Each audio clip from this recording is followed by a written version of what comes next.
So when I was a little kid, occasionally in a dream, I would hear a strange sentence.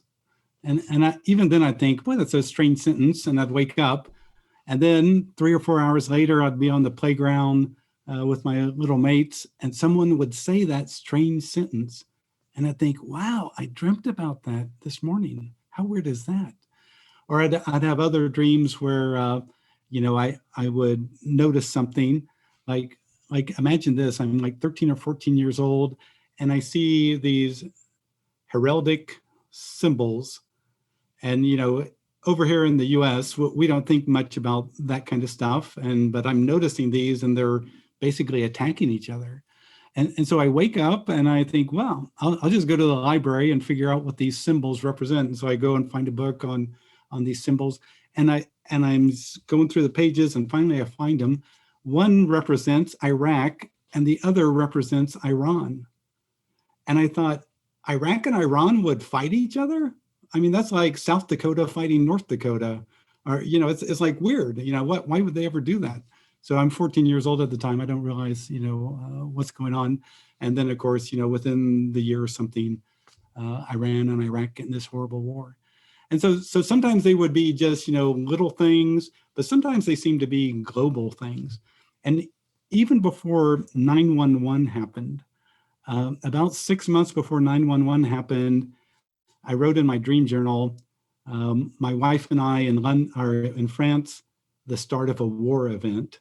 And the war event was a collapsing skyscraper. I mean, I just watched this skyscraper collapse. And so I live in a town of about 50,000 people. We don't have any skyscrapers here. And so for me to even dream of a skyscraper is really weird. And then what happened, I began to have these dreams that were just really powerful.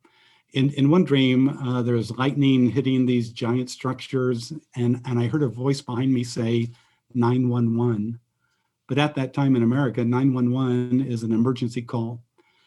But I could tell something was going on. Finally, this got up to August, the end of August, and I told my wife, I said, look, something's going to happen. It's going to be like Pearl Harbor or the start of the Great Depression or something. Something really is going to happen. And she goes, well, what do you mean? And I said, I'm having these dreams. I know something's going to happen. And she says, well, what should we do? And I said, that's a weird thing. It doesn't really involve us. So as it turned out, my wife and I were in France when 9/11 happened. And I want to tell you what happened 3 months earlier in the waking state. So I'm sitting there in my living room, buying the tickets on American Airlines to fly to France and back. And I type in, okay, we'll come back September 13th. And all of a sudden, it's like somebody is shaking me in my seat. And I'm like, what the heck? Okay, we'll come back September 14th. And now it's like someone is shaking me again. And I go, okay, we'll come back September 15th. And no one shakes me. And so I said, okay, we're coming back September 15th. I don't know why, but we're coming back. We were on the first flight from Paris, Charles de Gaulle back to Chicago O'Hare.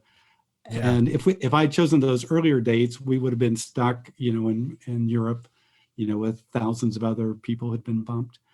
But again, I'm not trying to say that the future is preordained or destined, but what I am trying to say is that we have kind of a good idea at some level of ourselves.